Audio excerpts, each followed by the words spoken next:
በስመ አብ ወወልድ ወመንፈስ ቅዱስ አሐዱ አምላክ አሜን። በስመ አብ ወወልድ ወመንፈስ ቅዱስ አሐዱ አምላክ አሜን። በስመ አብ ወወልድ ወመንፈስ ቅዱስ አሐዱ አምላክ አሜን። የልዑል እግዚአብሔር ቤተሰቦች፣ የእናታችን የእመቤታችን የቅድስት ድንግል ማርያም ወዳጆች በእግዚአብሔር ሰላምታ እንደምናመሻችሁ አሜን። ምሕረት ቸርነቱን አብዝቶ እስከዚህ ሰዓት ያደረሰን የአባቶቻችን አምላክ ልዑለ ባሕርይ እግዚአብሔር ስሙ የተመሰገነ ይሁን። እግዚአብሔር አምላካችን በቀሪው ሰዓት ከመካከላችን እንዲሆንልን፣ እንዲያስተምረን፣ እንዲመክረን ቅዱስ ፈቃዱ ይሁንልን።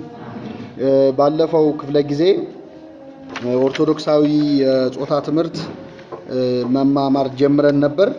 በዚያ ትምህርታችን የተመለከትነው በሰፊው ስለ ብቸኝነት ነበር። የብቸኝነትን ጊዜ እንዴት ማሳለፍ አለብን የሚለውን በዝርዝር ተመልክተን ነበር። በመጨረሻም ለጋብቻ ወይም የህይወት አጋራችን እንዲሆን የምናስበውን ሰው በመምረጥ ሂደት ውስጥ የእግዚአብሔር ድርሻ ምንድነው፣ የኛ ድርሻ ምንድነው የሚለውን በጥቂቱ ተመልክተን ነበር። የመጀመሪያው የአንድ ለኔ የተዘጋጀ ሰው አለ የሚለው አስተሳሰብ ምን ያህል ብዙ ውዝግቦች የሚያመጣ እንደሆነና እግዚአብሔር ለይቶ አንድ ሰው ለአንድ ሰው ብሎ አልመረጠም፣ ግን ሁሉንም ያዘጋጀው ማን ነው? እግዚአብሔር ነው የሚለውን በሰፊው ተመልክተን ነበር። እግዚአብሔር ይመርጥልኛል ወይም ምልክት ይሰጠኛል፣ ራእይ የሆነ ነገር ያሳየኛል ብሎ ማሰብ እጃችን ላይ ያለን ነገር አለመጠቀም እንደሆነ፣ መስፈርት ማውጣት በሃይማኖት እንዴት ይታያል የሚለውን እምነትን የሚያሳይና ክብርን ማወቅ የሚያሳይ መሆኑን ተመልክተን ነው ያቆምነው። ወደ ዛሬ ትምህርታችን ሄዳለን። እግዚአብሔር አምላካችን እንዲያስተምረን ቅዱስ ፈቃዱ ይሁንልን። የመጀመሪያው እንደው ከባለፈው ስለ መስፈርት ስንነጋገር ካነሳናቸው ነገሮች አንድ ሁለት ነገሮች እንጨምርና ወደ ዛሬ እንሄዳለን። ባለፈው እንደተባባልነው እግዚአብሔር ለአንድ ሰው የጋብቻ አጋሩ ወይም የትዳር አጋሩ የሚሆነውን ሰው በመምረጥ ሂደት ውስጥ ቀጥተኛ እጁን አያስገባም። ነገር ግን ሁሉን ያዘጋጀ እሱ ነው። እነዚያን ሰዎች ወደ ህይወታችን እንዲመጡ ያደርጋል። የመምረጥ ኃላፊነት እና መብት የተሰጠው ለሰው ነው። ፍሪ ዊሉን አልነካም። እግዚአብሔር ነፃ ነው። ሰው አጋሩን መምረጥ ይችላል። ከዛ ውጭ ግን የሰው ድርሻ ደግሞ አለ። ይህንን መጀመሪያ እንዳትረሱ ነው። ሌላው ባለፈው አንስተን የነበረው ሶልሜት በአማርኛ ምንድነው? እስቲ ሶልሜት በአማርኛ ምንድነው? የነፍስ አጋር፣ የትዳር አጋር ከሚለው የመጣው ጥሩ ነው። እና ባለፈው እንደነገርኳችሁ በእኛ ቤተክርስቲያን መጽሐፈ መነኮሳት የሚባል መጽሐፍ አለ እና የነፍሳችን ነፍሷ የሚለው አምላካችን ኢየሱስ ክርስቶስን ነው። ይሄ ስያሜ የሚገባው ለማን ነው? ለክርስቶስ ነው። ለነፍሳችን ትክክለኛ ነፍሷ ሊሆን የሚችል እሱ ነው። አዳምና ሔዋን ዕፀ በለስን አትብሉ ተባሉ፣ ዕፀ በለስን በሉ። በበላችሁ ጊዜ የሞት ሞትን ምን ትላላችሁ? ትሞታላችሁ ስለተባሉ ልክ አዳምና ሔዋን ዕፀ በለስን እንደበሉ እዛው ወድቀው ሞቱ አይደል? ሞቱ አልሞቱ? ግን ምንድነው የተባሉት? በበላችሁ ቀን ምን ትላላችሁ ተብለዋል። ግን በበሉ ቀን አልሞቱ። ሁለቱም ኖረው ቆይተው አርጅተው ነው የሞቱት። ለምንድነው ታዲያ ትሞታላችሁ የተባሉት ሲባል የነፍስ ሞቷ ከእግዚአብሔር መለየት ነው። እስመ ሞት አለ ነፍስ ርሂቅም እግዚአብሔር ይላል። ስለዚህ የበሉ ቀን የሞቱት ከነሱ ማን ስለተለየ ነው? እግዚአብሔር ስለተለየ ነው። የነፍሳችን ነፍሷ እሱ ነው ማለት ነው። በእኛ ቤተክርስቲያን ትራይኮቶሚ የሚባል ኮንሰፕት አለ። ነፍስ፣ ስጋ፣ ነፍስና መንፈስ ይባላል። ሰው ከእግዚአብሔር ሲጣላ ነፍስ አለው፣ ግን መንፈስ ይለየዋል። የእግዚአብሔር ረድኤት ይለየዋል። ከእግዚአብሔር ሲታረቅ ደግሞ መልሶ እግዚአብሔር ከሱ ጋር ይሆናል። ስለዚህ የነፍሳችን ነፍስ የሚባለው አምላካችን ኢየሱስ ክርስቶስ ነው። ወደ ዛሬ ትምህርታችን እንሄዳለን። እግዚአብሔር እንዲያስተምረን ቅዱስ ፈቃዱ ይሁንልን። ስለዚህ መስፈርት ማውጣት ይቻላል፣ ይገባል፣ ተገቢ ነው። ግን መስፈርቱ ስጋዊ መስፈርት አለ፣ መንፈሳዊ መስፈርት አለ። እነዚህን ሁለት መስፈርቶች እናያለን። ግን ባለፈው ስንነጋገር እግዚአብሔር እጁን አያስገባም ሲባል እንደው ጨርሶ እግዚአብሔር ምንም አይመለከተው ማለት አይደለም። እንዳልኳችሁ ብዙ ሰዎች ይኖራሉ። እነዚያን ሰዎች የፈጠረውም ወደኛ የሚያመጣው ማን ነው ብለናል? እግዚአብሔር ነው። ይሄን ሁሉ ጊዜ መርሳት የለብንም። ታዲያ ሰዎች እግዚአብሔር ከፈቀደን የሚጋቡት ካልፈቀደው አይጋቡም ይባላል አይደል? ሁሉ ነገር የሚሆነው በማን ፈቃድ ነው? በእግዚአብሔር ፈቃድ ነው። ታዲያ ይሄ አሁን የተማርነው ትምህርት ከዚህ ጋር እንዴት ሊታረቅ ይችላል? እግዚአብሔር ፈቃድ ነው የሚባለው ታዲያ ምኑ ነው ሲባል አንድ ነገር መሆኑ ራሱ የእግዚአብሔር ፈቃድ መሆኑን ያሳያል። በዓለም ላይ የሚሆኑት ነገሮች ሁሉ የእግዚአብሔር ፈቃድ ናቸው ብለን እናምናለን። ግን እስቲ ይህንን በደንብ ጥርት ለማድረግ ለምሳሌ አንድ በዓለም ላይ የሚሆነው ነገር ሁሉ በእግዚአብሔር ፈቃድ ነው ብለን እናምናለን።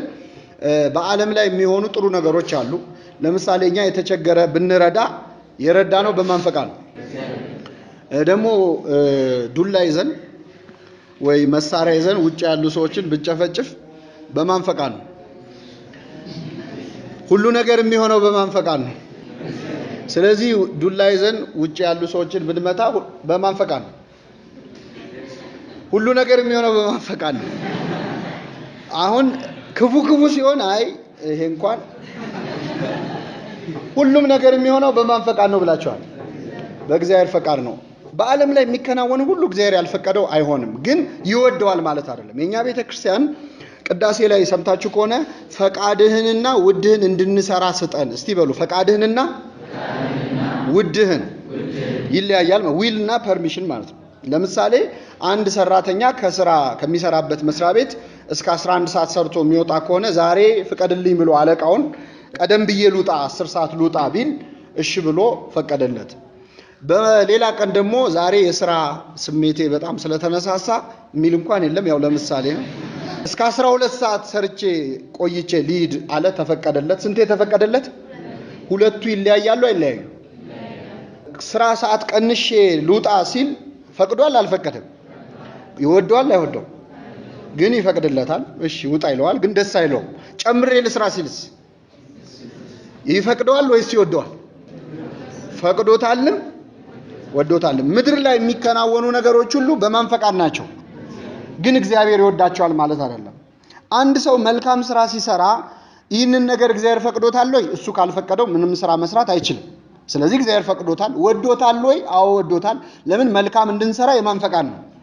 የእግዚአብሔር ፈቃድ ነው። ክፉ ስራ ስንሰራስ ፈቅዶታል ወይ? አዎ ፈቅዶታል። እሱ ካልፈቀደው ልክ ልንሰራ ስንል እጃችንን እዛው አድርቆ ማስቀረት ይችላል። እንድንሞት ማድረግ ይችላል። ማስቆም ይችላል። እያየ ዝም ማለቱ እግዚአብሔር ምን አለው ይባላል? ያን ክፉ ነገር ምን አለው? ፈቀደው። ግን ወዶታል? ለምሳሌ ፈርዖንን እግዚአብሔር ልቡን አደነደነው ይላል። ሕዝቤን ልቀቅ አለ። ሙሴን ላከው። ሕዝቤን ልቀቅ ብሎ ተናገረ። እግዚአብሔርም የፈርዖንን ልቡን አደነደነው። እምቢ አለ ፈርዖን ይላል። ልቡን ምን አደረገው እንዴ? ራሱ ያደነደነ ራሱ ልቀቅ ማለት ምን ማለት ነው ሲባል ፈርዖንን በግድ እንዲለቅ ማድረግ ይችላል አይችልም? እግዚአብሔር እየቻለ ዝም ማለቱ ልቡን ምን አለው ተባለ? አደነ። ለምሳሌ ባልና ሚስት ሲጣሉ ይሄን ልጅ አጠገብከው ትላለች ሚስት። ይሄን ልጅ እያበላሸው ነው ስትል ተበላሽ አልከው ማለት አይደለም። ልትቀጣው፣ ልትቆጣው፣ ልታስቆመው ስትችል ምን አልከው? ታውቀው ማለት። ስለዚህ እግዚአብሔር የፈርዖንን ልብ አደነደነው ማለት ፈርዖንን አሁን ልቀቅልሃለሁ በሙሴ በኩል አንተ እምቢ በል እያለ ሁለቱንም ሮል እየተጫወተ እንደዛ ማለት አለ። ግልጽ ነው አይደለ? አደነደነው ማለት ሊያስቆመው ሊያስገድደው ሲችል ምን አለው? ዝም አለው። ስለዚህ ምድር ላይ የሚሆኑ ነገሮች ሁሉ በማን ፈቃድ ናቸው? ግን ይወዳቸዋል ማለት አይደለም። ስለዚህ ቅዳሴያችን ምን አለ? አቤቱ ፈቃድህንና ውድህን እንድንሰራ ስጠን። ፈቃድህን ብቻ ሳይሆን የወደድከውንም ጭምር እንድንሰራ ለሁላችን ይስጠን እግዚአብሔር። ስለዚህ ባልና ሚስት በጋብቻቸው የሚሆነው ሊጋቡ የሚችሉት እግዚአብሔር ሲፈቅድ ነው። አዎ ሲፈቅድ ነው። ግን እገሌ ለገሊት ትሁን ብሎ አይመርጥም። አንዳንድ ሰዎች በቃ ለአንተ የምትሆነዋን መርጦ የሚሰጥህ እንደዛ ከተባለ ምን ችግር ይመጣል መሰላችሁ? ለምሳሌ ጥሩ የሆነ ሰው ዲዘርቭ የሚያደርገው ልክ እንደሱ ምን የሆነ ሰው።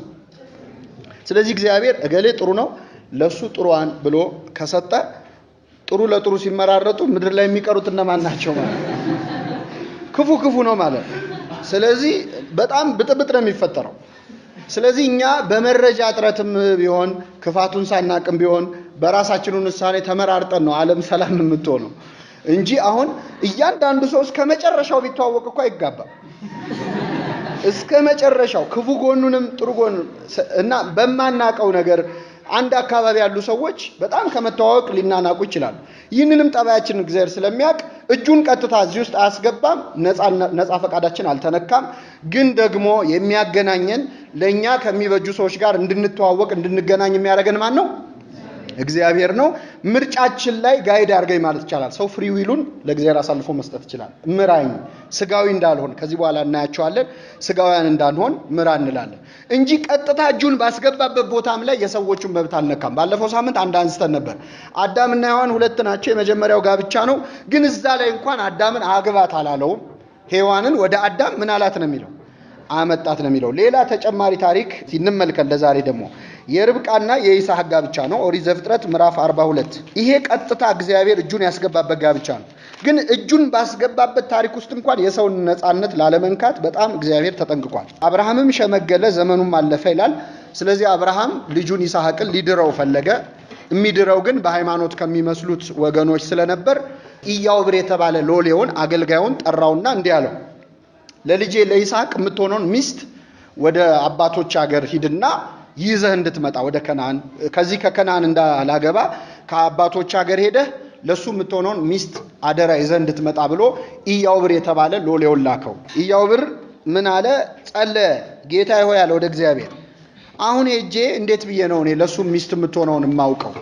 ስለዚህ እሄዳለሁኝ። የምሄድበት ከተማ ስደርስ ውሃ የሚቀዱበት ቦታ አካባቢ ሄጄ ልክ እኔ እዛ ስደርስ ውሃ ልትቀዳ የምትመጣዋ ሴት መጀመሪያ የምትመጣዋ ሴት ውሃ ጠጭኝ ስላት አንተንም አጠጣለሁ ግመሎችንም አጠጣልሃለሁ ካለችኝ እሷ ለጌታዬ ለአብርሃም ልጅ ለይስሐቅ ሚስት የምትሆነው እሷ ትሁን አለ። አሁን በቀጥታ ወደ ማን ያሳልፎ የሰጠው? ወደ እግዚአብሔር ነው። ከዛ ቀጥታ ሄደ።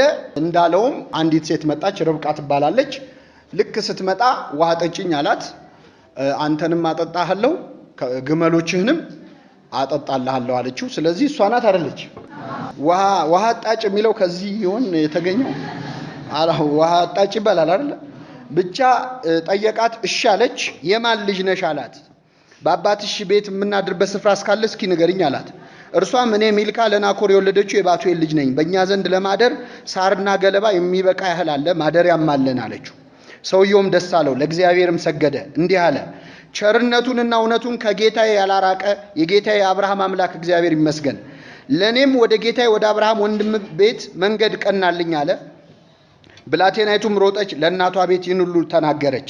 ለርብቃም ስሙ ላባ የተባለ ወንድም ነበራት። ላባም ወደ ውጭ ወደ ውሃው ጉድጓድ ወደ ሰውየው ሮጠ።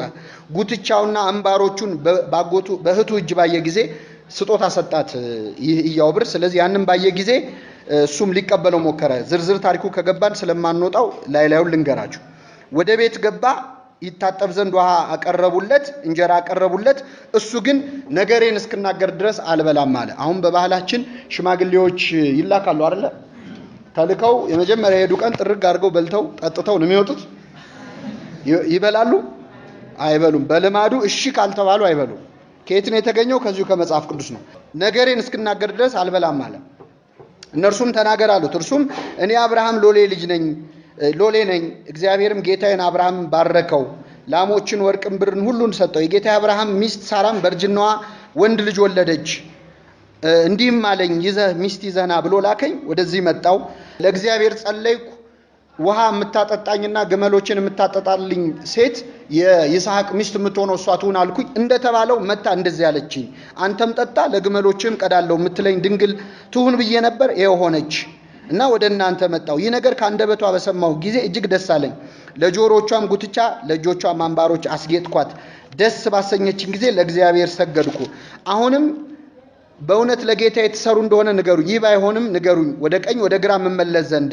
ባቱኤልና ላባም መለሱ፣ ነገሩ ከእግዚአብሔር ዘንድ መጥቷል። ክፉ ወይም በጎ ልንመልስልህ አንችልም። ርብቃ እነኋት በፊት ናት፣ ይዛት ሂድ፣ እግዚአብሔር እንደተናገረ ለጌታ ሚስት ትሁን አሉ ቤተሰቦቿ። የአብርሃምም ሎሌ ነገራቸውን በሰማ ጊዜ ሰገደ። ከዛ ተቀመጡ ሲሉት አታዘግዩኝ ልሂድበት አለ። እነርሱም ትጠራና ትጠየቃሉ። ብላቴናይቱም እንጥራ ካፏን ጠይቃሉ። ርብቃንም ጠርተው ከዚህ ሰው ጋር ትሄጃለሽ አሏት። እርሷም አዎን እሄዳለሁ አለች። የእሷ ፈቃድ አለበት የለበትም? አለበት። ሙሉ ፍላጎት አላት። እሄዳለሁ አለች። ሸኟቸው፣ አሰናበቷቸው። ከሄዱ በኋላ ይላል በግመል እየሄደች እያለ ከሩቅ ርብቃ አይኖቿን አቀናች፣ ይስሐቅንም አየችው፣ ከግመሉ አወረደች ይላል። ከምን አወረደች? እንግዲህ ያው ከግመል መውረድ ያስፈልጋል ማለት ነው እህቶቻችን። አቻችንን ለማግኘት እንግዲህ እኛ ግመል የለንም፣ ትትና ማለት ነው። ራስ ዝቅ ማድረግ ነው። ባየችው ጊዜ ደስ አላት፣ እሱ መሆኑን አወቀች። ከግመሏ ምን አለች? ወረደች። ከዛ ማን ነው ብላ ጠየቀች። እሱ ይስሐቅ ነው ተብሎ ተነገራት። ተሸፋፈነች ይላል። እሱ መሆኗን ስታውቅ ተከናነበች። ይስሐቅም ነገረው። ይስሐቅም ወሰዳት፣ ሚስትም ሆነችው፣ ወደዳትም። በእናቱ በሳራ ሞት ደርሶበት ከነበረው ሐዘን ተጽናና ይላል። ስለ ቃሉ አምላካችን ስም የተመሰገነ ይሁን። እዚህ ታሪክ ውስጥ እግዚአብሔር እጁ አለ የለም? እጁ ቢኖርም ግን ሁለቱም ሰዎች ነፃ ፈቃዳቸው አልተነካም። ይስሐቅም ወዷት ነው ወሰዳት፣ ወደ ድንኳን አገባት። ከዛ በኋላ ነው ወደዳት ራሱ የሚለው ድንግልናዋን እስኪያውቅ ድረስ። እንግዲህ በአይሁድ ዘንድ ድንግልና በጣም ማተር ያደርግ ነበር። እንማረዋለን በቦታው። ለምንድነው ማተር የሚያደርገው? አንድ አይሁዳዊ የእግዚአብሔር ሕዝብ የሚሆነው እኛ ዛሬ ክርስቲያን የሆነው ምን አድርገን? እነሱ ደግሞ የእግዚአብሔር ሕዝብ የሚሆኑት በምንድነው? በመገረዝ ነው። ግዝረት ሲፈጽሙ ነው። የሚገረዙት ግን ወንዶቹ ብቻ ናቸው፣ ሴቶቹ አይገረዙም። ታዲያ ሴቶቹ እንዴት የእግዚአብሔር ሕዝብ ይሆናሉ ሲባል ከተገረዘ ሰው ጋር ሩካቤ ሲፈጽሙ የሚፈሳቸውን ደም እንደ ቃል ኪዳን አድርጎ እግዚአብሔር ቆጥሮ ሕዝቡ ያደርጋቸው ነበር። ያልተገረዘ ሰው ሲደፍራቸው ሴቶች ልብሳቸውን ይቀዱ ነበር፣ ያለቅሱ ነበር። ለምንድነው? ከእግዚአብሔር ሕዝብ ውጭ ሆንኩኝ ብለው ማለት ነው። ስለዚህ መጀመሪያ ያረጋገጠው ከሩቅ መምጣቷን እንዳየ ወደዳት፣ ግን ወደ ድንኳን አስገባት። ድንግል መሆኗን ካወቀ በኋላ ከሷ ጋር ሩካቤ ከፈጸመ በኋላ ወደዳት ይላል። እሷም ደግሞ ባየችው ጊዜ ከግመሉ ምን አለች? ወረደች፣ ወደሱ ሄደች። ስለዚህ የነሱ ነፃ ፈቃድ አልተነካም ማለት ነው። ይህንን ካየን አንድ ልጨምርላችሁና ወደ ዛሬው እመጣለሁ። ሴት ልጅ ብቻ ነው ወይስ ብቻ ናት ወይስ ወንድ ልጅ ብቻ ነው መጠየቅ የሚችለው ፍላጎቱን? ወንድ ሴት እስቲ በባህላችን አይደለም የማስተምረው አደራችሁ። በባህላችን ሳይሆን በሃይማኖታችን አንድ ወንድ አንዲትን ሴት መፈለጉን ነው የሚናገረው ወይስ ሴት ናት ወንድ መፈለጓን የምትናገረው? በባህላችን እስቲ ወንዶች ዝም በሉ። እህቶቻችን በሴት ነው በወንድ ነው የሚያምረው? በወንድ ነው የሚያምረው። በጣም መጠንቀቅ ያለብን ባህልንና ሃይማኖትን በጣም ለይተን ማየት አለብን። ባህላችን ምን ይላል፣ ሃይማኖታችን ምን ይላል ነው። ያው እኛም ራሳችን የባህላችን ተጽዕኖ ውጤት ነን አይደለ? ስለዚህ እንደ ባህል እንዴት ይታያል? ግን እዚህ የምንማረው ባህላችንን ሳይሆን ሃይማኖታችንን። በሃይማኖት ወንድም ሴትም የመጠየቅ ክልከላ የለባቸው። በመጽሐፍ ቅዱስ ወንዶች ሲጠይቁ ይበዛል። በብዛት የጠየቁት ወንዶች ናቸው የመጀመሪያውን እርምጃ የተራመዱት። እንደዚሁም ባለፈው ስንማር ጋብቻ የቤተ ክርስቲያንና የክርስቶስ አንድነት ምሳሌ ነው ብለናል አይደል? የማንና የማን እና ቤተ ክርስቲያንና ክርስቶስ ሲመሰሉ ደግሞ የወንዱን ቦታ የያዘው ማን ነው? ክርስቶስ ነው። የሴቲቱን ቦታ የያዘችው ማንች? ቤተ ክርስቲያን። ክርስቶስ ለምንድነው ሰው መሆኑ ከሆነ ያዳነን ለምን ሴት ሆኖ ሰው አልሆነ? ወንድ ልጅ ሆኖ ከሚወለድ ለምን ሴት ልጅ ሆኖ አልተወለደም? ለምንድነው ቤተ ክርስቲያንን ስታብራራ ምስጢር አያሰናብተውም ወይም ሜታፎሪካል ኮሬክትነስ ይባላል። እሱ ሴት ሆኖ ቢሆን ኖሮ ሰው የሆነው ቤተ ክርስቲያን ሙሽራይቱ መሆን አትችልም ነበር፣ ይምታታ ነበር፣ ሁሉ ነገር ይመሰቃቀላል። ስለዚህ እሱ ወንድ ሆነ፣ የሴቷን ቦታ ያዘችው ማንች? ቤተክርስቲያን ናት። ቤተክርስቲያን ደግሞ የኛ እናት ነች። እኛ የተወለድነው ከማን ነው? ስለዚህ ሜታፎሪካሊ ልክ አይመጣም ነበረ። መውለድ የሴት ሮል ባዮሎጂካሊ የምትወልደው ሴት ስለሆነች ቤተክርስቲያን የሴቱን ቦታ ወንድ፣ የወንዱን ቦታ ደግሞ ክርስቶስ እንዲይዝ እሱ በወንድ አካል ሰው ሆነ ማለት ነው። ስለዚህ በዚህ ታሪክ ውስጥ ሌላ የምንማረው ክርስቶስ ነው ወደ ቤተ ክርስቲያን የመጣው ወይስ ቤተ ክርስቲያን ነች ሰውን ብላ አምላክን ወደሱ አይጎተተችው? እሱ ነው ወደኛ የወረደው ወይስ እኛ ነን ወደሱ የወረደው? ስለዚህ ሮሉን ወንዱ ቢጫወተው ይሻላል ማለት ነው። ገብቷችኋል አይደል? ከዚህ ምሳሌ አንፃር ከቤተ ክርስቲያንና ከክርስቶስ አንፃር ካየነው ሁልጊዜም ወንዱ ሴትን ቢጠይቅ ክብር ነው። በመጽሐፍ ቅዱስ ግን ሴት ልጅ የጠየቀችበት ታሪክ አለ። መጽሐፈ ሩት የሚባል መጽሐፍ አንብቡ። መጽሐፈ ሩት ላይ ጠየቀች ብቻ አይደለም የሚለው፣ በሌሊት ሂጂና አለቻት አማቷ ስትመክራት። በሌሊት ሂጂ፣ መጀመሪያ ታጠቢ ተቀቢ፣ እስቲ በሉ ታጠቢ ተቀቢ፣ ልብስሽን ልበሽ። ሶስት ነገሮች ናቸው ማለት ነው። ይሄን በደንብ ያዙት። መታጠብ ያስፈልጋል፣ መቀባት ማማር ያስፈልጋል ነው መጽሐፍ ቅዱስ ላይ የተጻፈው። ታጠቢ ተቀቢ፣ ልብስሽን ልበሽ፣ በሌሊት ሂጂና ተኝቶ እያለ ከእግሩ በታች ተኝ። እኩለ ሌሊት ላይ ይነቃል። እኩለ ሌሊት ላይ ሲነቃ እባክህን ዋርሳ ይሁን ወይም አግባይ ማለት ነው፣ ብለሽ ንገሪው ያናግርሻል አለቻት። ይህንን ተከትላ ሩት ታጠበች፣ ተቀባች፣ ልብስን ለበሰች፣ ከቦዔዝ እግር ስር ተኛች። በሌሊት ከእንቅልፉ ሲነቃ አናገረች፣ ከእግሩ በታች ተኛች። ይሄ መንፈሳዊ ትርጉም አለው በነገራችን ላይ፣ ስጋዊ ብቻ አይደለም። ቦዔዝ የክርስቶስ ምሳሌ ነው። ቦዔዜማ ሩት የኛ የክርስቲያኖች ምሳሌ ነው። ሙሽራ የሆነው ከክርስቶስ ጋር እንዴት ነው? ታጠቢ፣ ተቀቢ፣ ልብስሽን ምን በይ። ታጠቢ የተባለው ጥምቀት ነው፣ ተጠምቀን ነው። ተቀቢ ሜሮን ተቀብተን ነው፣ የመንፈስ ቅዱስ ጸጋ። ልብስሽን ልበሺ፣ ጸጋ መንፈስ ቅዱስን ልበሺ።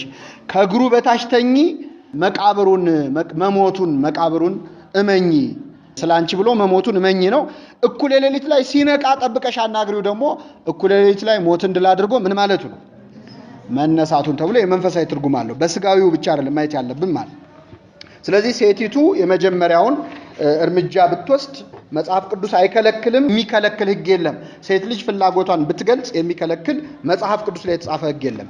ወደ ዛሬ ትምህርታችን እንሄዳለን። እግዚአብሔር በቸርነቱ እንዲያስተምረን ቅዱስ ፈቃዱ ይሁንልን። የጋብቻ መስፈርቶች ብላችሁ ያዙ። የጋብቻ መስፈርቶች እንግዲህ ለምናገባው ሰው ማንነት መስፈርት ስናወጣ የምናወጣቸው መስፈርቶች አሉ። መንፈሳዊ መስፈርት አለ፣ ስጋዊ መስፈርት አለ። ሁለቱም እጅግ በጣም አስፈላጊ ናቸው። ምክንያቱም ስጋዊ መስፈርት አያስፈልግም ማለት አይቻልም። ምክንያቱም የምንጋባው በስጋ ነው በነፍስ ነው። ከሞተ በኋላ መቼስ አይጋባም ሰው። ስለዚህ ስጋና ነፍስ ሳይለያዩ ነው። ግን ጉዳዩ የበለጠ ስጋዊ ነው። እኛም መንፈሳዊ ነን እንጂ መንፈስ አይደለም ማለት። ስለዚህ ስጋዊ ሐሳብ፣ ስጋዊ ፍላጎት፣ ስጋዊ ዝንባሌ ሊኖረን ይችላል። ከስጋዊ ዝንባሌው በፊት ግን መጽሐፍ ቅዱስ ላይ በጣም ትልቅ መስፈርት ሆኖ የተቀመጠው መንፈሳዊ መስፈርት ነው፣ እግዚአብሔር የሚፈልገው ማለት ነው። አንደኛ መንፈሳዊ መስፈርት ብላችሁ ያዙ። መንፈሳዊ መስፈርት ትልቁ መስፈርት ሃይማኖት ነው። ሃይማኖት እግዚአብሔርን በማመን ላይ እና በአንድ ሃይማኖት በመሆን ላይ ያለን አንድነት እጅግ በጣም ወሳኝ ነው። መጽሐፍ ቅዱስ በተደጋጋሚ ያስጠነቀቀው በእምነት የማይመስሉንን ሰዎች እንዳናገባ ነው። ለምሳሌ ቅድም የጠቀስኩላችሁ አብርሃም ሎሌውን ወደ ሶሪያ ድረስ የላከው ከአህዛብ ከሚያገባ ከሌሎች ቢያገባ ይሻላል ብሎ በሃይማኖት የማይመስለውን እንዳያገባ ብሎ ለልጁ ተጠንቅቆ ብዙ ኪሎ ሜትር ርቀት ሄዶ ነው። ባለፈው ሳምንትም የራሔልን ታሪክ አንስተን ነበር። ያዕቆብ ራሔልን ባያት ጊዜ ድንጋይ ገልብጦ ውሃ ያጠጣበት ታሪክ ማለት ነው። ያዕቆብ እዛ ከተማ ድረስ ለመሄድ የተገደደው በምን ምክንያት ነው ብትሉ በሃይማኖት የማትመስለውን ሴት ላለማግባት። ስለዚህ ትልቁ መስፈርት እግዚአብሔር በጣም ደጋግሞ ያስጠነቀቀን በእምነት ምንም የማይመስሉንን ሰዎች እንዳናገባ ነው። ሁለት መጽሐፍ ቅዱሳዊ ጥቅሶችን ይህንን የሚያሳዩ ልንገራችሁ። የምታውቁት ጥቅስ ነው፣ ብዙ ለመጻፍ አትጨነቁ። ሰው ብቻውን ይሆን ዘንድ መልካም አይደለም ካለ በኋላ የምትመቸውን ረዳት እንፍጠርለት። እስቲ በሉ የምትመቸውን ረዳት እንፍጠርለት። ምን የምትለው? በጣም ጥሩ። ሌላ ጥቅስ ልንገራችሁ። ከማያምኑ ጋር በማይመች አካሄድ አትጠመዱ። ከማያምኑ ጋር ምን በማይል አካሄድ? እስቲ በሁለቱ ጥቅሶች ላይ ተመሳሳይ ቃል አለ። ምን የሚል ቃል? መመቸት አይደለ? አንደኛው ሰው ብቻውን ይሆን ዘንድ የምትመቸውን ረዳት እንፍጠርለት ይላል። ከማያምኑ ጋር በማይመች አካሄድ ምን አትበሉ? አትጠመዱ። አትጠመዱ ማለት ምን ማለት ነው? መጠመድ ማለት ምን ማለት ነው? መጠመድ የሚለው ቃል ለምንድን ነው የሚውለው? አጠመደ የሚባለው ለምንድን ነው? ለበሬ ነው አይደለ? ስለዚህ ሁለት በሬዎች ምን ይላሉ? በአንድ ቀንበር ምን ይላሉ? ይጠመዳሉ። ጋብቻን መጽሐፍ ቅዱስ መጠመድ ነው የሚለው። ወንድና ሴት ናቸው። የሚጠመዱበት ቀንበር ምንድን ነው? ጋብቻ ነው። እርሻ የተባለው ሩካቤ ነው። ፍሬ ዘር የተባለው ደግሞ ልጅ መውለድ ነው። ገብቷችኋል አሁን? እና እያመሳሰለ ያለው ከማያምኑ ጋር በማይመች አካሄድ ምን አትበሉ? አትጠመዱ ማለት አትጋቡ ማለት ነው። በሃይማኖት ከማይመስሉን ሰዎች ጋር ተግባብተን መኖር፣ በስራ በማህበራዊ ኑሮ በሌላው ነገር ሁሉ አብሮ መሆን አይከለከልም። ቢቻላችሁስ ከሰው ሁሉ ጋር በእናንተ በኩል በሰላም ኑሩ ይላል። ስለዚህ በእኛ ሳይድ እነሱ ሰላም ያው ትብብር ይፈልግ የለ በእኛ በኩል በሰላም እንድንኖር ታዘናል። ከማያምኑም ጋር በሰላም መኖር ያስፈልጋል። ተቻችሎ ተዋዶ መኖር ያስፈልጋል። ወደ ጋብቻ የሚያመራ ቅርርብ ግን በጣም መጽሐፍ ቅዱስ አስጠነቅቆናል። ከማያምኑ ጋር በማይመች አካሄድ ምን አትበሉ? አትጠመዱ። ይሄ ደግሞ ሌላ ኤክሰፕሽን የለውም። ሃይማኖት በየትኛውም እምነት ያሉ ሰዎች የሚያምኑት ሃይማኖት ስንት መሆኗን ነው።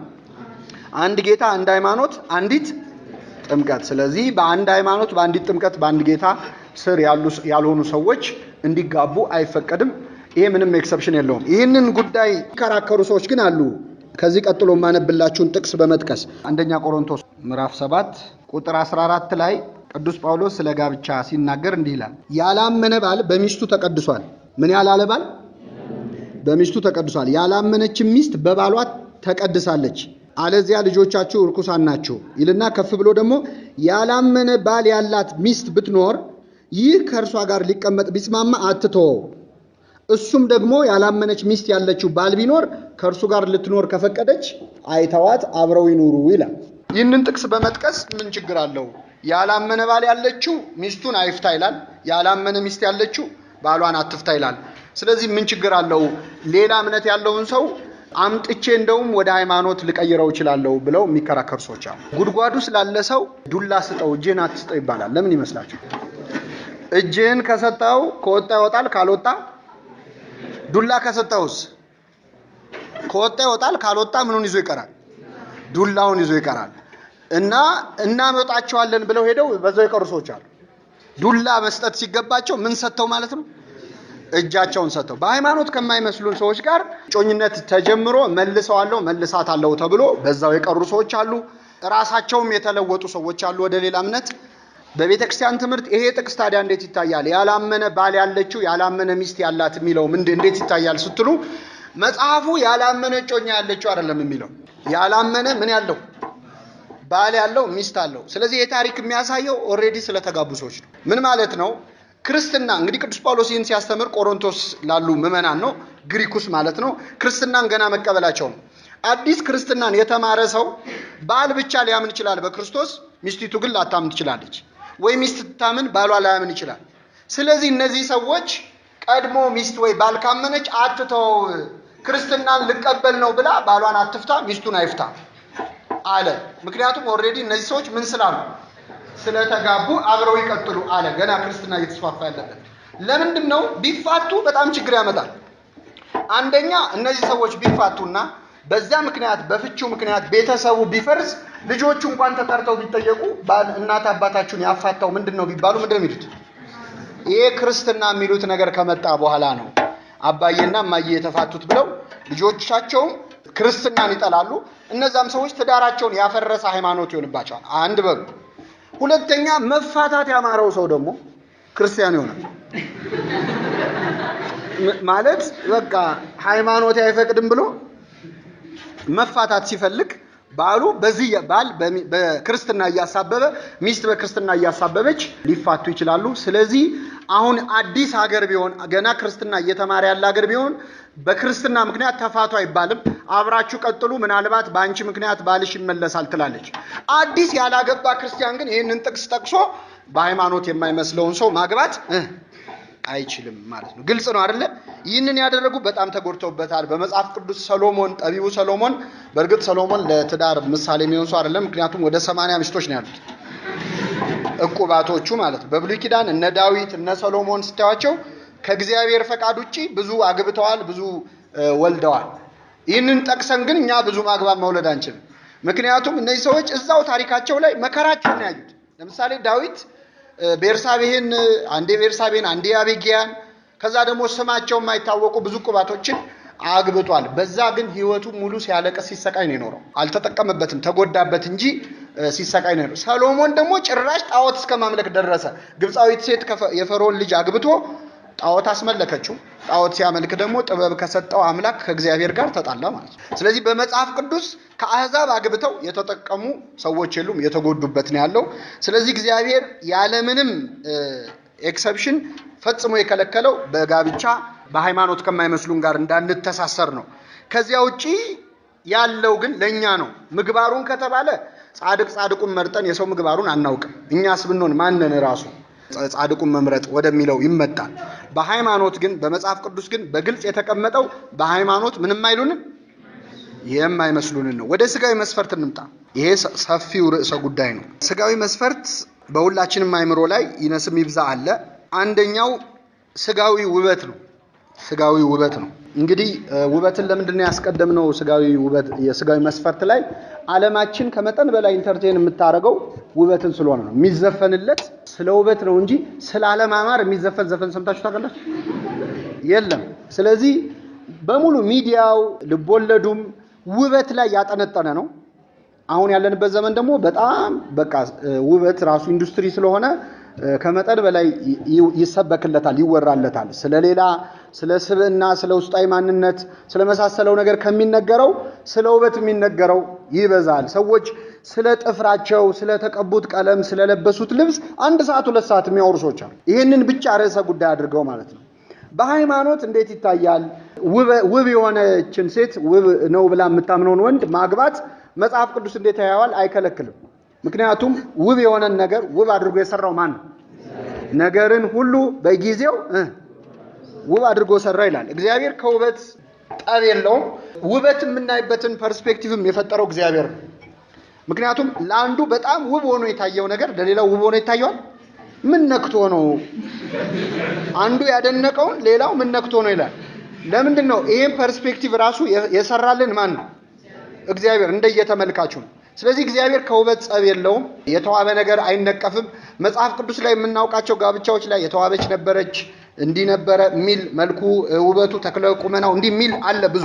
ስለዚህ መጽሐፍ ቅዱስ ያን አይቃወምም፣ ግን ያስጠነቅቀናል። አንደኛው ውበት ትዕቢት ያስከትላል። ውበት ትዕቢትን ያስከትላል። ትንቢተ ሕዝቅኤል ምዕራፍ 28 ከቁጥር 17 ላይ ስለ ዲያብሎስ የተጻፈውን እስቲ ልብ በሉ። ዲያብሎስ የወደቀው በውበቱ የተነሳ ነው። በውበትህ ምክንያት ልብ ቆርቷል ይላል። በውበትህ ምክንያት ምን ቆርቷል? እንዴት ነው የዲያብሎስ ውበቱ? ልክ እንደኛ አፍንጫው ምኑ ልንል አንችልም። ለምን? ረቂቅ ነው፣ አይጨበጥም፣ አይዳሰስም፣ መልአክ ነው። ግን ከሌሎች ይልቅ ብሩህ ያማረ ነበረ። በእነሱ እይታ በመላእክት አይን እጅግ የተዋበ ያማረ ነበር። የተዋብኩ ያማርኩ ነኝ ማለቱ ከእግዚአብሔር ከዋክብት በላይ ቤቴን ሰራለሁ አልክ፣ ከሌሎች በልጣለሁ አልክ፣ ስለዚህ ተዋረድክ ይላል። ስለዚህ ውበት ትዕቢት ይኖረዋል በራሱ። የመጀመሪያው ፈተና ውብ ነኝ ብሎ የሚያስበውን ሰው ነው የሚፈትነው። ውጫዊውን ተውትና ከውስጥ ትዕቢት አለ። ውበት ዝሙትን ያስከትላል። ማለት ከብዙ ሰው ጋር መሆን እችላለሁ ፖቴንሻሊ ብሎ ስለሚያምን ያ ሰው ስለሚታበይ ትዳሩ ህይወቱ ስቴብል አይሆንም። ከውበት ጋር የሚመጡ በጣም ብዙ ነገሮች አሉ። አንዲት ሴት ውብ ስትሆን፣ አንድ ወንድ ውብ ሲሆን ውበቱን የሚመለከት አድናቆት ሲበዛበት ውዳሴ ከንቱ ይትላካለ ዝሙት ይላል መጽሐፈ መነኮሳት። ውዳሴ ከንቱ ወይም ከንቱ ውዳሴ የዝሙት ተላላኪ ነው ይላል። የምን ተላላኪ ነው? ስለዚህ በሚመጣው የውዳሴ ንግግር፣ የሙገሳ ንግግር በውበት ምክንያት ብዙ ሰዎች ትዳርና ስቴብል የሆነ ህይወት መኖር ሳይችሉ ቀርተዋል። ዓለምም ውበትን ትሸጠዋለች፣ ትነግድበታለች። ልክ ውበት ሲረግፍ ትጥለናለች እንጂ ከሚገባው በላይ ውበት የሚሰበክበት ዓለም ላይ ነው ያለነው። ስለዚህ ውበት ክፋት ባይኖረውም ግን ውበትን ታስጠነቅቃለች ቤተክርስቲያን። ከመጠን በላይ ውብ ነኝ ብሎ ማሰብንና ውበትን መምረጥን በጣም ታስጠነቅቃለች። ይሄ አንደኛው ቁም ነገር ይሄ ነው። ሁለተኛው ይሄ ሲባል ግን ውበት ያላቸው ሁሉ ደግሞ ዘማውያን ናቸው፣ ውበት ያላቸው በሙሉ ትዕቢተኞች ናቸው ማለት ነው አይደለም። በቤተክርስቲያን ታሪክ እጅግ ውብ የነበሩ ግን ደግሞ እጅግ ቅዱስ የነበሩ ሰዎች አሉ። ውበታቸው ለቅድስናቸው እንቅፋት ያልሆነባቸው ማለት ነው። በጣም ውበት የነበራት በውበቷ ብዙ መከራ የደረሰባት ሰማዕት አለች ቤተክርስቲያናችን። ማነች? ቅድስት አርሴማ። ቅድስት አርሴማ ያ ሁሉ ህይወቷ ላይ የደረሰው መከራ በሙሉ የደረሰው በውበቷ ምክንያት። ንጉስ ሊያገባት ፈለገ። እሷ በድንግልና መኖር ነው የምትፈልገው። እምቢ አለች። ንጉሱ ብሎ ሲያቅተው ወታደር ላከባት። አገረ ገዢ አንተ አገር ሸሽታለች አምጣት ብሎ ላከባት። የተላከው አገረ ገዢ ደግሞ ሲያያት እሱ ደግሞ ወደዳት። ስለዚህ እኔ ላገባሽ፣ እኔ ጋር ላስቀርሽ ብሎ ደግሞ መዋዋል ጀመረ ከሷ ጋር። እምቢ አለችው። ከአቅም በላይ ሲሆንባቸው ያንን ሁሉ መከራ አድርሰው ቅድስት አርሴማ በሰማዕትነት አርፋለች። በረከቷ ይደርብን። ውበታቸውን ለእግዚአብሔር የሰው ማለት ነው። መንፈሳዊ ውበታቸው ከስጋዊ ውበታቸው የበለጠ ንጽህናቸውን ላለማጣት ሰማዕታት የሆኑ ሰዎች አሉ። ሌላው ቅዱስ ዘካርያስ የሚባል ሕፃን አለ በቤተክርስቲያናችን። ሕፃኑ ዘካርያስ ምን ሆነ መሰላችሁ? ገና ወደ ገዳም ሲገባ 14 ዓመቱ ነበር እድሜው። ስንት ዓመት? በ14 ዓመቱ አባቱ ይዞት ወደ ገዳም ይገባል። ባልና ሚስት ነበሩ። ሲለያዩ እኔ ወደ ገዳም ገባለሁ ሲል ሚስትየው አንድ ሴት ልጅ ወሰደች፣ እሱ ደግሞ ወንዱን ልጅ ወሰደው። ሕፃኑ ዘካርያስ ይባላል። እና ይህንን ሕፃን ይዞት ወደ ገዳም ሄደ። ወደ ገዳም ልክ ይዞት ሲገባ መነኮሳቱ ተቀበሉ። ከዛ በኋላ ምን አሉ? ያው ገዳም ነው እንግዳ እናስቀይምም፣ አንድ ሱባኤ ትቆያለህ፣ ከዛ በኋላ ግን ይህንን ሕፃን ይዘህ ወደ መጣበት ትመለሳለህ። ገዳም ነው፣ ይህን የመሰለ የሚያምር ሕፃን አናስገባም። እየሰማችሁ በሥርዓተ ቤተክርስቲያን ገዳማት ውስጥ ሕፃናት አይፈቀድም። ይሄ ወንጌል ላይም አለ። ክርስቶስ ስለ መንግስተ ሰማያት ብለው ራሳቸውን ጃንደረባ ያረጉ ሰዎች አሉ ብሎ ስለ ንጽህና ስለ ድንግልና ሕይወት ሲያስተምር ሕፃናትን ላኩበት ይላል። ስለምን እያስተማረ ያለ? ስለ ድንግልና ማለት ህዝቡ እጅ አውጥተው እንዴ ማግባት ጥሩ አይደል እንዴ ብለው ከመጠየቅ የጋብቻ ፍሬ የሆኑ ሕፃናትን መልቀቅ አይሻልም? ወደ ክርስቶስ ላኩበት ይላል። ልክ ሕፃናት ሲመጡ ግን ሐዋርያት ዞር በሉ ብለው አባረሯቸው። እሱ ስለ ንጽህና ስለ ድንግልና እያወራ እነሱ ሕፃናትን ስለ ላኩና እንዳይረብሹም ጭምር እና ዛሬ ድረስ በሥርዓተ ቤተክርስቲያን ገዳማት ውስጥ ሕፃናት እንዲመጡ አይፈቀድም። ገዳማት ውስጥ የሰርግ ስነ ስርዓት አይካሄድም። አንዳንዴ ወጪ ለመቀነስም ሰዎች ገዳም ሄደው ማግባት ደስ ይላቸው። እዛ ድረስ ሰው ስለማይሄድ ለድግሱ እውነት ነው፣ እንደው ለእንትን ሳይሆን እውነት ነው ሰው ወጪም ስለሚቀንስ ገዳማት ግን በሥርዓተ ቤተክርስቲያን ገዳማት ውስጥ ጋብቻ አይደረግም። መነኮሳት የኛ እዚህ ዓለም ላይ ያለነው ሰዎች ንስሐ አባት መሆን አይችሉም። በሥርዓተ ቤተክርስቲያን መነኩሴ ንስሐ አባት የሚሆነው ለመነኩሴ ብቻ። የዓለም ሰዎች ደግሞ ለዓለም ሰዎች ቀሳውስት ያገቡ ቀሳውስትን ነው ንስሐ አባት ማድረግ ያለብን። እኛ ያገባው ሰው ለመነኩሴ ንስሐ ልጅ ይሆንና በጋብቻ ያለበትን ችግር እያወራ ፈተና ይሆነዋል ማለት ነው። ስለማያውቀው ሕይወት እየነገረ ማለት ነው። ይሄ ስርዓቱ አይፈቅድም እና ይህንን ሕፃን ይውጣልን አሉ። እንደዚህ የሚያምር ሕፃን አይተን አንደኛ የመውለድ ሐሳብ ይመጣባቸዋል። ሁለተኛ የሕፃን መልክ እንደ ሴት መልክ ነው፣ ሌላ ፈተና ቢያመጣም ስለዚህ ይውጣልን አሉ። ይህንን ሲወያዩ እዛ ቁጭ ብሎ ይሰማል ዘካርያስ። ስንት ዓመቱ ነው አልኳችሁ? ከሰማ በኋላ 7 ቀን ነው የተፈቀደለት። አንድ ቀን ወጣና ድስት ከገዳሙ ዕቃ ቤት ወስዶ ውሃ ጨመረና ወደ በረሃ ሄደ። ከዛ እዛ በረሃ ላይ ያንን ውሃ አፈላውና ፊቱን በዛ በንፍር በእሳት ውሃ አቆሳሰለው ማለት ነው። ፊቱን አቁስሎ ተመልሶ ወደ ገዳም መጣ። ከዛ ሲመጣ ሲያዩት ደንግጠው ማን ነው እንደዚህ ፊቱ የሚያስፈራ ሰው ብለው ሲታወቁ ሲያውቁት ሕፃኑ ልጅ ነው። ምን ሆነ ነው አሉት። ሲሉት ይህ ውበቴ ዛሬ ከመነኮሳት ማህበር ካስወጣኝ ነገ ከእግዚአብሔር መንግስት ያስወጣኛል። ስለዚህ እዚህ ገዳም መቆየት ፈልጋለሁ። ይሄው አሁን ስታዩኝ ፊቴ የተበላሸ ነው፣ እዚህ ገዳም መቆየት አልችልም ማለት ትማልም መጻይከ ከመሰብ ትናንት የመጣው እንደ ሰው ነው። የምሰ መጻይከ ከመመላክ እግዚአብሔር ዛሬ የመጣው እንደ እግዚአብሔር መልአክ ነው። አንተ ሕፃን ነህ ግን ለኛ አባት ነህ ብለው በዛ ገዳም እድሜውን ሙሉ እንዲያሳልፍ ፈቅደውለታል። በረከቱ ይደርብን። ስለዚህ ውበታቸውን መስዋዕት አድርጎ የሰጡ ሰዎች አሉ ማለት ነው። እኛ ስለ ውበት ነው የምንዘፍነው የምናሞግሰው እንጂ ቤተክርስቲያን ውበትን ከቅድስና ጋር ውበትን ከንጽህና ጋር የያዙ ብዙ የተጋደሉ ሰዎች አሏት እና ውበትን መርጦ ውበትን አይቶ መምረጥ ክፋት አለው ወይ? የለውም። አንድ ወንድ ውበቷን አይቶ አንዲት ሴት ውበቱን አይታ መምረጥ አትገደድም። ግን ማስጠንቀቂያ አለው። አንደኛ ይሄ ውበት በጊዜ ብዛት ምን ሊል ይችላል? ሊጠፋ ይችላል። እሺ አይጥፋ፣ ግድ የለም። ባይጠፋ እንኳን ይሰለቻል። ቅዱስ ዮሐንስ አፈወርቅ መላእክት ይላል ገና ከዋክብት ሲፈጠሩ ፈዘው ያዩ ነበር ገርሟቸው። አሁን ፈዘው ያሉ ያዩ ለምን? እንኳን እነሱ እኛም ማናይ ሰለቸን ማለት አንድ ነገር ፈርስት ኢምፕሬሽን ሁሌ አይኖረውም እኮ አይደለ? መጀመሪያ ስናየው የተሰማን ስሜት ሁሌ አይኖረንም። ስለዚህ ውበት አይቶ ወደዚህ ህይወት የገባ ሰው ሲቆይ ከውበት በኋላ የሚመጡ በጋብቻ ብዙ የሚመጡ ነገሮች አሉ። ውበት የማያስፈልግበት ነገር ይበዛል ጋብቻ ላይ። ለፎቶው ለጊዜው ለምኑ ሊያምር ይችላል ውበት። ከዛ ህይወት ውስጥ ሲመጣ ብዙ ነገሮች አሉ። መታመም አለ፣ የቤት ኪራይ ሲወዘፍ ያኔ ውበት ደስ ይላል። ለታመመ ሰው ውበት ሊያበሳጨው ሁሉ ይችላል። እሱ እዚህ ወገቡን ይዞ እሷ ተኳኩላ ብሎ ሊበሳጭ ይችላል። ስለዚህ ለጊዜው አሁን ወጣትነት ላይ ያለው ችግር ስታምር ሲያምር ምን ተብሎ ይመራረጥና የህይወት ትክክለኛ ገጽታ ሲመጣ ውበት ቦታ አይኖርም። ጭራሽ ውበትን ብቻ መስፈርት አድርገው ወደ ጋብቻ የገቡ ሰዎች ለሌላ ሰው ይመክራሉ። ቆንጆ እንዳታገባ ስንት ችግር አለ ብለው የራሳቸውን ልምድ እየጠቀሱ ቁንጅናን ከክፋት ጋር መልክ ብቻ እያሉ ወደ ሌላ ጥላቻ ይመጣሉ። ያዕቆብ ራሔልን አይቶ መውደዱ አልተጠየቀበትም። ግን ራሔልን ወደዳት። መጀመሪያ ሊያገባት ፈለገ።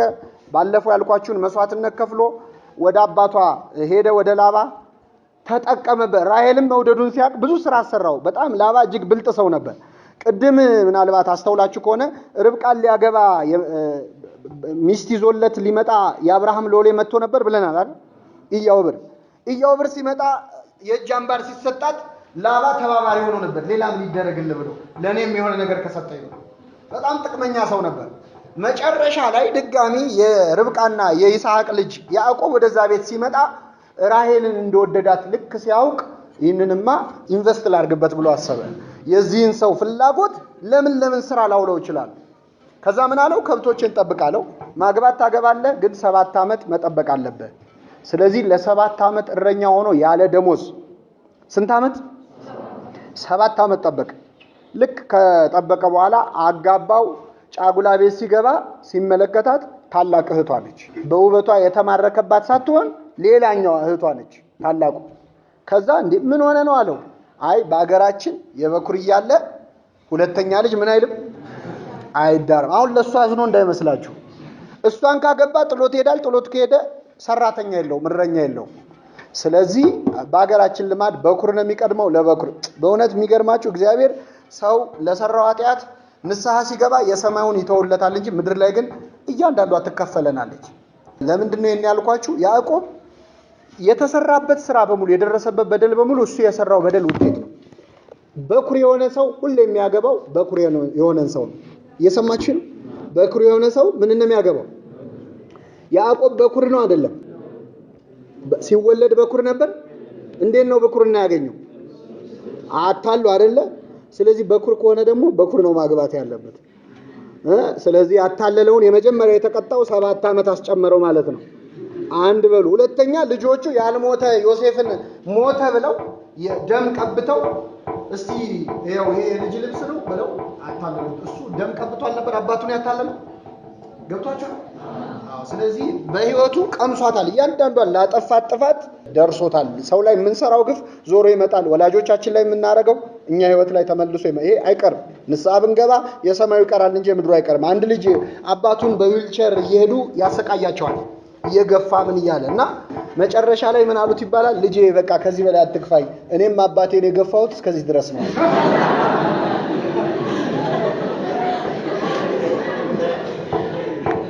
ምንድነው ሐሳቡ ምንድነው? ምድር ላይ የምንሰራውን ስራ ቅጣቱን በንስሐ እናስቀረዋለን እንጂ ግፍ እንዳንሰራ ነው። ይሄን ሁሉ አሁን ማንሳት የፈለኩት በህይወታችን ውስጥ በሌላው ላይ የምንውለው ግፍ እግዚአብሔር መልሶ እንዲገባን አድርጎ ይቀጣናልና እንዲህ ከመሆን እግዚአብሔር ይሰውራል። ስለዚህ ውበትን አይቶ መምረጥ ላይ ሁሌ ጥንቃቄ ያስፈልጋል። ራሔልም ብሎ 7 ዓመት ተገዛ። ከዛ ድጋሚ ሌላ 7 ዓመት በድምሩ ስንት ዓመት? 14 ዓመት ካቃጠለ በኋላ ደግሞ ወደ አገሩ ይዟት ሲሄድ ለክፉም ለደጉም ብላ ተራፊም የተባለ ጣዖት የአባቷን ጣዖት ደብቃ ያዘችበት። እግዚአብሔር ተቆጣው። ከመካከልህ አለ ችግር አለ ተብሎ በስንት ማጣሪያ ስንት መቅሰፍት ከወረደበት በኋላ ያን ተራፊም የተባለ ጣዖት አመጣ። ለምንድን ነው? ያዕቆብ ብቸኛ መስፈርቱ ምን ስለነበረ? ውበቷ ስለነበር። ሌላ ነገሯን አይደለም ያየው፣ ውበቷ ላይ ነው ያተኮረው። ውበት ላይ ማተኮር ሃይማኖትን ሊያሳጣ ይችላል። መጨረሻ ላይ ደግሞ መካን ነበረች ይችላል። መጀመሪያ አልወለደችም። የወለደችው የናቃት መልከ መልካም አይደለችም ያላት ነበረች፣ ባላ ነበረች። ከዛ በኋላ በስንት ስለት ነው የወለደችው? ቢቸግራት እንደውም እኔ ከኔ ካልወለድክ ከገረድ ይወለድ ብላ ከገረዱ እንዲወልድ ሁሉ አድርጋው ነበር። መጨረሻ እግዚአብሔር ልጅ ሰጣት። ሁለተኛ ልጅ ስትወልድ በወሊድ ሞተች። ዮሴፍን በጣም ይወደው የነበረው ያዕቆብ የሚወዳት ሚስቱ የራሔል ልጅ ስለነበር ነው። ስለዚህ ውበትን ብቻ ተከትሎ መሄድ ለብዙ መሰናክል ይዳርጋል። የሶምሶንን ታሪክ እናስታውሳለን። ሶምሶንን ጸጋውን ያሳጣው ምንድነው? ደሊላን በውበቷ መውደዱ ነው፣ በሃይማኖቷ አይደለም።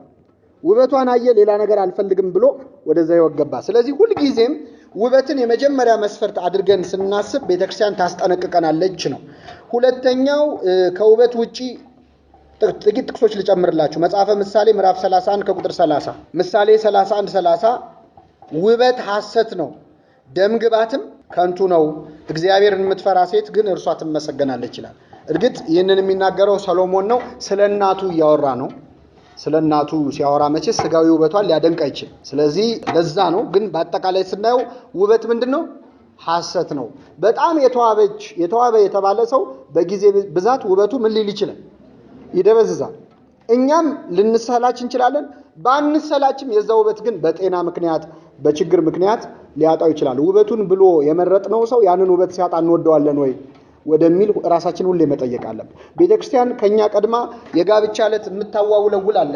ምናልባት ሰምታችሁ ከሆነ የጋብቻ ላይ ስታዋውል ትወጂዋለሽ፣ ትወዳታለህ ምናምን አይደለ። የኛ ቤተክርስቲያን በጣም አስገራሚ ውል ነው የሚዋዋሉት። መንፈሳዊ ውል ነው።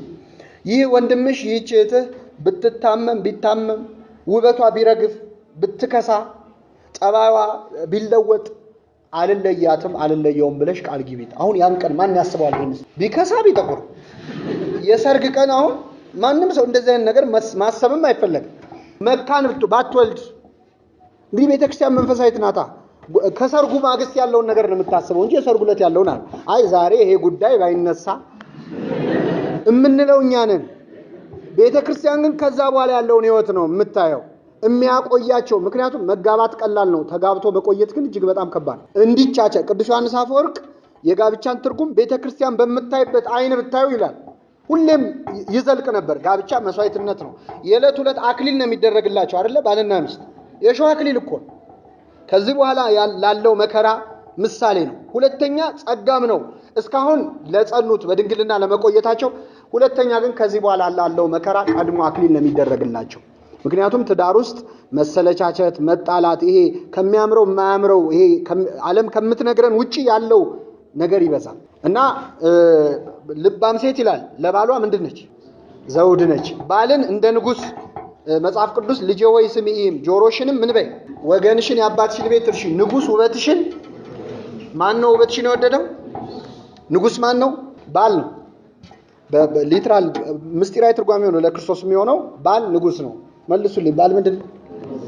ንጉሥ ነው። ሚስትስ ንግሥት አይደለች። ልባም ሴት ለባሏ ምንድናት አልኳችሁ? ስለዚህ አንድ ንጉሥ ዘውዱ አያስፈልገኝም ብሎ ንጉሥ መሆን ይችላል? አይችልም። አንተ ያለሷ ንጉሥ ልትሆን አትችልም።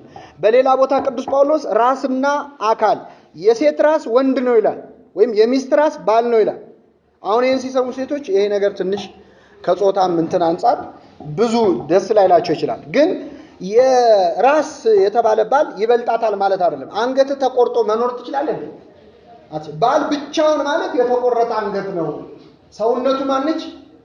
ሚስት ናት። ቅዱስ ዮሐንስ አፈወርቅ ይህንን የጋብቻ ውልን ሲያብራራ የጠቀሳቸውን ነገሮች ነው የምነግራቸው። ከዚያም ይላል ሚስት ድንገት ተነስታ ብትጣላ እንኳን ብትቆጣ ተከትላ አትቆጣት፣ ብትሰድብ ተከትላ አትስደባት። ውጣልኝ ካለችህ በክፉ ቃል አትመልስላት፣ ባይሆን የሚቀርሽ ቃል ለበላት። ዕቃ ሰብስባ ልትወጣ ከሆነ የሚቀርሽ ቃል ምንድነው ካለች እኔስ በሆነ ያንቺ ንብረት አይደለሁም እኔንም ይዘሽ ውጣ። ይህንን ፍቅር ለሁላችን ያድለን። ስለዚህ ስናጠቃልለው ምን ይላል? ውበት ሐሰት ነው። ደምግባት ምንድነው? ከንቱ ነው። በጤና ማጣት፣ በእድሜ ብዛት፣ በተለያየ ችግር ውበት ይጠፋል። ሐሰት ነው። ለጊዜው ነው እንጂ የሚዘልቅ ነገር አለ። ሌላው ጥበብ የሌላት በተለይ እህቶቻችን እዚህ ላይ በደንብ ሊታሰብበት ይገባል። የፋሽን ኢንዱስትሪው በጣም ያንድን ሴት በቃ ሴት ልጅ ብቸኛ ኳሊቲዋ ውበት እስኪመስል ድረስ ሌላ ምንም ፕሮቫይድ ማድረግ እስከማትችል እስኪመስል ድረስ ሙሉ በሙሉ የሚወራው ስለ ውበት ነው። ግን ውበት ከጥበብ ጋር መሆን አለበት። ወንድ ውበት አድርጎ የሚያየው አካላዊ ውበትን ብቻ እንዳይሆን ነው መጽሐፍ ቅዱስ የሚያስተምረው፣ ውስጣዊ ውበትንም ነው። በመጽሐፍ ቅዱስ አስተሳሰቧን አይቶ የወደዳት አለች። ለምሳሌ ዳዊት አይምሮሽ የተመሰገነ ነው ያላት ሴት አለች አቢግያ። ምንሽ የተመሰገነ ነው? ሌላ ውበቷን አይደለም፣ ምኗን ብቻ? ሐሳቧን፣ አይምሮዋን፣ አስተሳሰቧን ብቻ የወደደው አለ። ስለዚህ ሴት ልጅ ውበት ብቻ ኳሊቲዋ ተደርጎ ሊነገር አይገባም። አንድ ጥቅስ ልጨምርላችሁ፣ በጣም አስገራሚ ጥቅስ ነው። ሪያ ታውቃላችሁ? ወይም አሳማ የወርቅ ቀለበት እዚህ ላይ ብታረግ ታምራለች አታምር? መልሱልኝ። ታምራለች አታምር? ታምራለች አታምር? እስቲ ላንብብላችሁ ጥቅሱን። የወርቅ ቀለበት ይላል በሪያ አፍንጫ ላይ እንደሆነ ከጥበብ የተለየች ቆንጆ ሴትም እንደዚሁ ነች። መጽሐፈ ምሳሌ ምዕራፍ 11 ቁጥር 22 ምሳሌ 11:22 የወርቅ ቀለበት በእሪያ ምን ላይ? በቃ ሴት ልጅ ቆንጆ ብቻ ሆና እማታመዛዝን ሌላ ጥበብ ከሌላት የወርቅ ቀለበት ያደረገች ምን ይላል መጽሐፍ ቅዱስ? ደግሞ እንዲህ እንዳትባባሉ ወጣች። ስለዚህ ስናጠቃልለው መስፈርቶቻችን ስጋዊ መስፈርት ብቻ እንዳይሆኑ ይመከራል። ግን ስጋዊ መስፈርቶቹ ከጥንቃቄ ጋር መምረጥ ይሄ ብዙ አይነት ኮምፓቲቢሊቲ አለ። እያንዳንዱን እንማር ብንል ያው ረጅም ጊዜ የሚፈጅ እኔ ለመምረጥ እየተቸገርኩ ነበረ የቱን እንደማነሳ የቱን እንደምተው። ምርጫ ላይ እንግዲህ እንደያለንበት አካዳሚክ ስታተስ ምን ያስተሳሰብ ምርጫ ሊሆን ይችላል። የአንድ አካባቢ የመኖር አንድ ሴቲንግ ላይ የመወለድ በዛ አስተሳሰብ የመቃኘት እዛ ምርጫ ላይ ብዙም ቤተክርስቲያን ጫና አልፈጠረችም። መብቱ ተሰጥቷል። የተከለከለ ነገር የለም። ግን ማንኛውንም ምርጫ ስንመርጥ ከስጋዊው ምርጫ መምረጫ መስፈርት መብለጥ ያለበት የትኛው ምርጫ ነው? መንፈሳዊው። ትልቁም ጥንቃቄ እግዚአብሔር ባለፈው እንዳልኳችሁ ዶሜኑን ያስቀመጠልን ልክ ሼልፍ ላይ ካሉ መጽሐፍት ምረጥ እንደሚባለው ከዚህኛው ሼልፍ ብቻ ውሰድ ወይም ከዚህኛው ረድፍ ላይ ብቻ ውሰድ እንደሚባለው እግዚአብሔር የመረጠልን ረድፍ አለ። በሃይማኖት ከሚመስሉን ጋር በምግባር ከሚቀርቡን ጋር እንድንመርጥ ፈቅዶልናል። ከዛ ውጪ ያለው መስፈርት አልተከለከለም። እንደየሰው ፕሪፈረንስ ይሄንን ሊል ይችላል። ይሄኛው ነገር ነው ደስ የሚለው ሊል ይችላል። ዝምታው ሊል ይችላል። ይሄ እንደየሰው ተቃራኒ አንዳንዴ ሰዎችን የሚመርጡበት ተቃራኒ ነው። ሌሎች ሰዎችንም ማስገባት የለብንም። የኛን ህይወት የሚኖረው ማብቻ ነው እኛ ራሳችን ነው። ወላጆቻቸው መርጠው ያመጡላቸውን የተቀበሉ ሰዎች እንዴት ይታያል? በሃይማኖት አይከለከልም። እናትና አባትህ ምን በል ይላል? አክብር ይላል። እኔ እናትና አባቴ ያመጡልኝን ማገባው ያለ ሰው ይመሰገናል። ጥሩ ነው። አልተጎዱበትም። በእውነት ለመናገር ድሮ ኋላ ቀር ባልተሰለጠነበት ዘመን ወላጅ ያመጣውን ያገቡ ነበር እያልኛ አሁን እንስቃለን። ግን ከድሮ ጋብቻና ካሁን ጋብቻ የሚጸነው የቱ? ያልሰለጠኑት ከኛ የተሻለ ኖረው አይተውታል። ስለዚህ አንነቅፍም። ቤተሰብ የመረጠልኝን ሊል ይችላል። ንስሐ አባቴ ያሉኝን ሊል ይችላል። ግን መብት የላቸውም። የንስሐ አባትም አድቫይዝ ማድረግ ገሌም ብታገቢ ገሌም ብታገባ ማለት ይፈቀድላቸዋል። ክህነታቸው ይፈቅድላቸዋል። ከዛ አልፈው ግን አውግዣለሁ ወይም ገዝቻለሁ እገሌን ነው እገሊትን ነው ማለት መብት የላቸውም። ይህንን እንደው ዝም ብዬ ቲዮሪ ብቻ አይደለም፣ ፕራክቲካሊ በሰዎች ህይወት ምክር ሊጠይቁም ወደኛ የሚመጡ ሰዎች አሉ። እሳቸው ብለውኝ እኔ እሳቸውን አምኜ ይላል። በኋላ ችግር ሲመጣበት ማለት ጥሩ ቢሆን ኖሮ እሳቸው ብለውኝ ነው ጥሩ የሆነው የማይል ሰው ችግር ሲመጣ ግን ወደ ቤተክርስቲያን ማላከክ ይመጣል። እና ቤተሰብ መርጦላቸው የተጋቡ ሰዎች ከእግዚአብሔር አምነው ማለት ነው የነሱ ጥሩ ነው ብለው ኖረውበታል። ያንን አንነቅፍም። እናትና አባትን አክብር የሚለው በእርግጥ ይህን ላይ ጨምር ይችላል። ግን እነሱን መውደድ በአቻ ልናደርገው በምናስበው ሰው ላይ የቤተሰቦቻችን አስተያየት በጣም ጠቃሚ ነው። ምክንያቱም ቤተሰቦቻችን ይብዛም ይነስም የሚቃወሙንም የሚደግፉንም ለማብለው ሁልጊዜ ወላጆቻችሁ ለምሳሌ በዚህ ሰዓት ግቢ በዚህ ሰዓት አትግቢ እንዲያርግ እንዲያታርግ ሲሉን ብዙ አይዋጥልንም። ግን ይሄን የበለጠ አንደርስታንድ ለማድረግ እስቲ ራሳችንን ወላጅ እናርገውና ልጃችን ምን ብትለን ምን ብታረግ ነው ደስ የሚለን? ራስን በወላጅ ቦታ አርገ ስታየው እኛ ልጆቻችን እንዲሆኑ የምንፈልገውን ነገር እኛ ዛሬ ለወላጆቻችን መሆን አለብን። እግዚአብሔር እናትና አባትን አክብር ያለው አገር ሰላም እንዲሆን አይደለም፣ ወይም ይሄ እንደው እናት አባታችን ደስ እንዲላቸው አይደለም። ኮሚትመንት እያስተማረን ነው። አንድ ልጅ ቤት ውስጥ ለእናትና ለአባቱ መታዘዝ ለምዶ ካደገ ትምህርት ቤት ሲሄድ ለአስተማሪው ምን ማለት ይለምዳል። ከዛ መስሪያ ቤት ሲገባ ስራ ላይ ሲሆን ደግሞ ለአለቃው ይታዘዛል። ስለዚህ ከስር ነው እያለማመደን የሚመጣው ማለት ነው። ለኛ ነው ህጉ የተሰራው። ህጉን የምንጠብቀው እኛ ሳንሆን ህጉ እኛን ምን ይለናል? ያኮ ነህነ ዘናቅቦሙ ለህግጋት። ህጉን የምንጠብቅ እኛ አይደለንም፣ ህጉ እኛን ይጠብቀናል። ወንጌልን ጠብቁት፣ ወንጌል እናንተን ምን ይላችኋል ይላል። ስለዚህ ወላጆቻችንን የሚሉንን መስማት፣ ደስ ያላላቸውን ነገር መቀበል፣ እነሱ ያልተዋጠላቸውን ነገር እንደ አንድ ግምት ማለት ኮንሲደር መደረግ እንዳለበት አንድ ጉዳይ ማየት አለብን።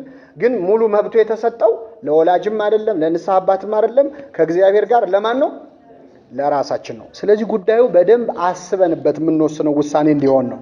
እንግዲህ እስካሁን በእነዚህ ሁለት ክፍል ትምህርቶች የተወያየ ነው የብቸኝነት ጊዜ ላይ ነው አይደለ?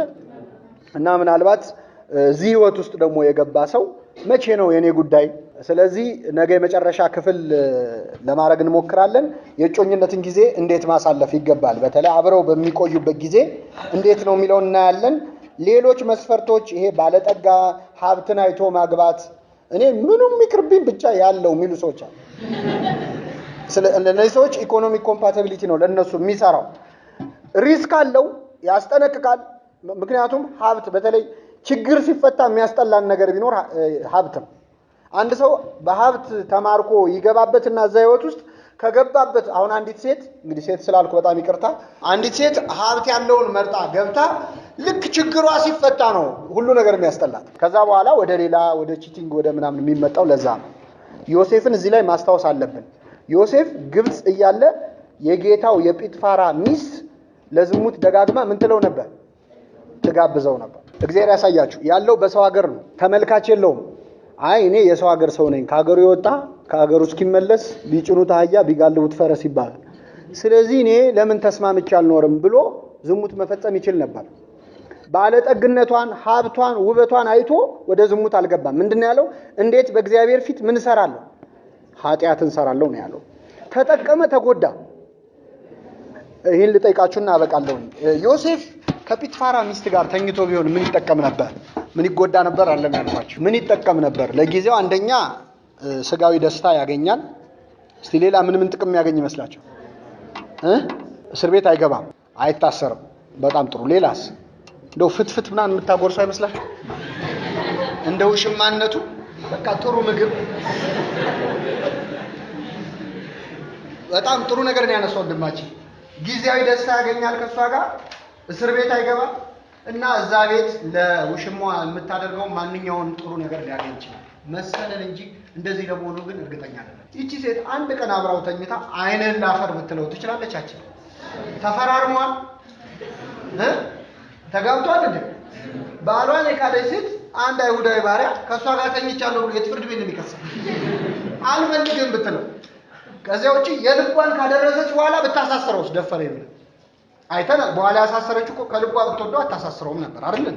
ስለዚህ ጊዜያዊ ጥቅሙ ምንም ቢሆን እርግጠኛ መሆናችን። ዮሴፍ ግን አንደኛ በሰቀቀን ነበር የሚያልቀው።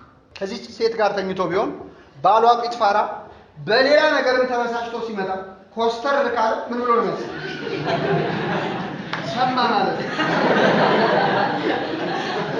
ልባር ሌሎች አገልጋዮች ሲንሾካሾኩ ሲሰማ በቃ ኃጢአተኛ የሚያሳድደው ሳይኖር ይሸሻል ይላል። ምንም የሚለው ሳይኖር አዎ ስራው ማለት ነው። ከዚያ ባሻገር እስር ቤት አይገባም ነበር ከሷ ጋር ቢሆን አይደለ? እስር ቤት ገባ። እስር ቤት በመግባቱ የሰዎች ህልም ፈታ። ህልም በመፍታቱ ፈርዖን ሌላ ህልም አለመ። ተጠራና ዮሴፍ በግብጽ ላይ ከፈርዖን ምክትል ንጉስ ሆነ። ከዚህ ሴት ጋር ተኝቶ ቢሆን ኖሮ ይነግስ ነበር። ለመንገስ የት መግባት አለበት? እስር ቤት መግባት። ስለዚህ የነፍሱን ተውት። እኔ ስለ ነፍስ አይደለም። በስጋ ዮሴፍ ከዚህ ሴት ጋር ባለመተኛቱ ተጠቀመ ወይስ ተጎዳ?